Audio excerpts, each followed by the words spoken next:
Исәнмесез, эфирда яңалыклар чыгарылышы, студияда Лилия Гальцина алга таба койбір темалар турында кыскача. Күкрәк тутырып, хава сулап булмый, Чаллы халкы шәһәрдә начар ис булуына зарлана. Яман иснең сәбәбе нәрсәдә? Иртәнге 7-дән кичке 8-гә кадәр Чаллыда Дәүләт Советы депутатын өстәмә сайлаулар тәмамланды. Чаллыда рәсми пляжлар күбрәк булачак. Су коены сезоны 1 июньдә башлана.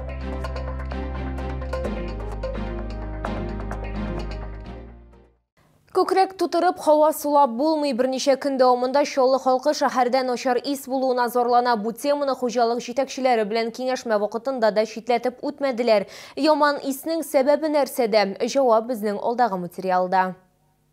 Чаллы халкы әйтүенчә, начар ис бөтен шәһәрдә диярлек сизелгән. 52-нче комплекста яшәүчеләр хәтта тәрәзәләрне дә ача алмаганнар. Позавчера и вчера было очень сильно.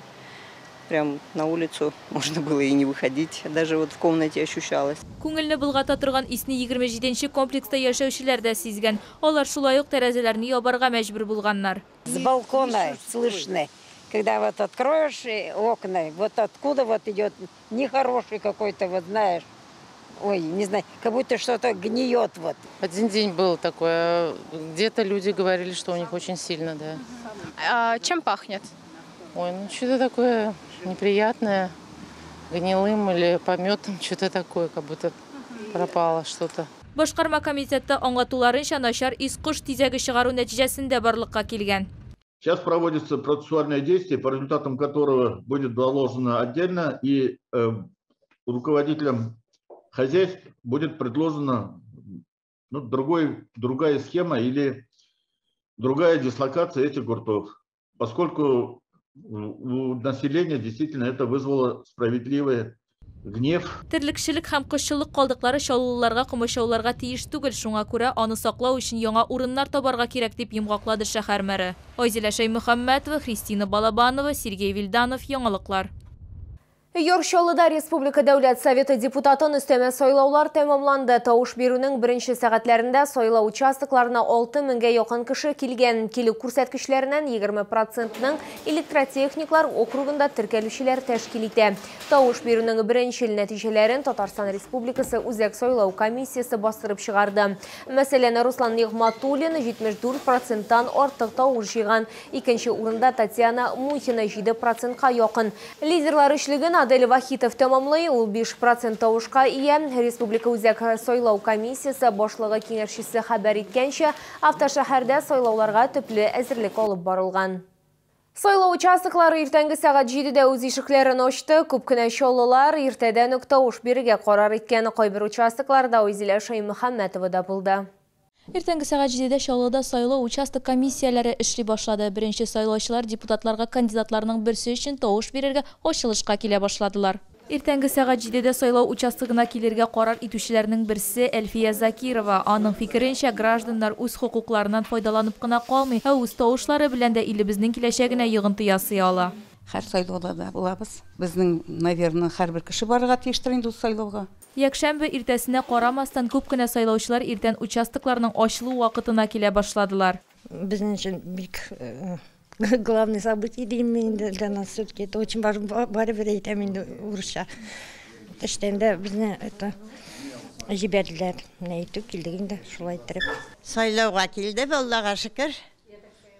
Безнең өчен кайгыртуларына рәхмәт. Бүгенге көндә безнең киләчәгебезне яшьләр кулына тапшырабыз. Без яшьләрне үзебез тәрбияләдек, үзебез үстерәбез һәм аларның шушы илебездә яхшы юлга басырлар дип уйлыйбыз. Проектлары дагы безгә ошады.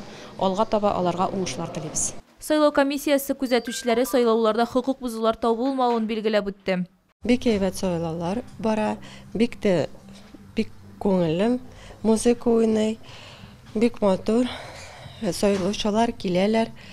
Бернинди дә нарушенияләр юк дип уйлыйм, үземнең яктан инде. Участоклар вакытында ачылды. Сайлаучылар өчен пәрдәле кабиналар, мәгълүмат стендлары, бюллетеннар өчен урыннар һәм башка күп кенә нәрсәләр әзерләнгән иде. Айзилә Шаймөхәммәтова, Ленар Султанов, яңалыклар. Җәйге сәламәтләндерү кампанияләрен тикшерү, инфекцион хастаханәне капиталь ремонтлау, эпидемиологик хәле, бу һәм башка темалар бүген мэриядә аппарат киңәшмәсе вакытында каралды. Уку йылы тәмамланды. Мәктәп укучыларын каникуллар һәм лагерьларда ял көтәм. Сәламәтләндерү компанияләренең матди техник базасы балаларны кабул итүгә әзер дип сөйләде баш санитар табиб Илгизәр Бариев. Роспотребнадзор хезмәткәрләре мәктәп яны шәһәр читендәге лагерьларга экспертиза үткәрделәр. Шулай ук бу атна ахырына илнең яңа төбәкләреннән балалар килүе көтелә. Алар саулык һәм КамАЗ-Жилбыт сәламәтләндерү комплекслары территорияләрендә урнаштырылачак. Биналарда хезмәткәрләр дә тикшерелгән. Медицинские книжки просмотрены. Там, где были некоторые недочеты, мы их вернули. И персонал, так сказать, полностью проходит. К 1 числу и к открытию лагерей открывается, там есть 30-го, есть в первых числах июня. Персонал полностью будет лабораторно протестирован.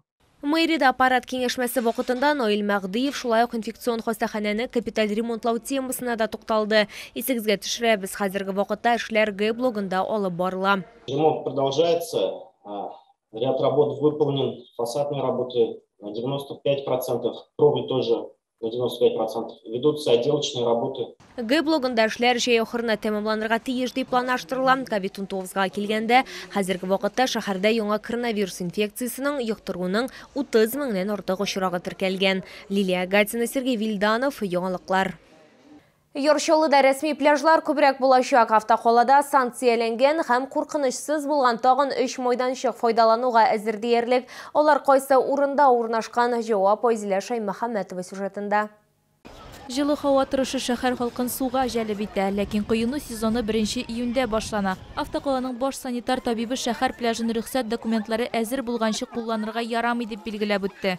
Городской пляж на сегодняшний день не прошел пока экспертизу. Я просил бы подсуетиться и провести все необходимые действия и получить соответствующие разрешительные документы. Бу елга кадәр Чаллыда бары тик бер шәһәр пляжы гына эшләгән. Әмма бу шәһәр халкы өчен җитәрлек түгел дип билгеләп үтә Әбүзәр Нугманов. Шуңа күрә республика рәисенең йөкләмәсе буенча су тирәсендәге объектлар халкының күпләп ял итү урыннарында пляжларны җиһазландыруга Татарстан хөкүмәте тарафыннан акча бүлеп бирелде. Исполнительным комитетом города Наверное предложено переоборудовать санкционированные пляжи, следующие места массового отдыха населения. Это на улице Раскольникова, набережной имени Габдулла Тукая на реке Меликеска. В 2023 году в зону ответственности Набережно-Челнинского инспекторского отделения готовится к эксплуатации 9 пляжей, из них 3 пляжа города Наверное-Челны. Бу Табеев исемдәге шәһәр пляжы, Үзәк урамындагы Су анасы пляжы һәм Раскольников урамында Яхшы Җилвейк паркы. Моннан тыш пляж буларак Навигатор спорт мәктәбе янында халыкның күпләп ял итү урынын җиһазландыру планлаштырыла. Айзилә Шаймөхәммәтова, Сергей Вильданов, яңалыклар. Бу сезгә җиткерәсе соңгы мәгълүматыбыз иде. Мин Лилия Гатина, сезнең белән сау булашам, исән мин булыгыз.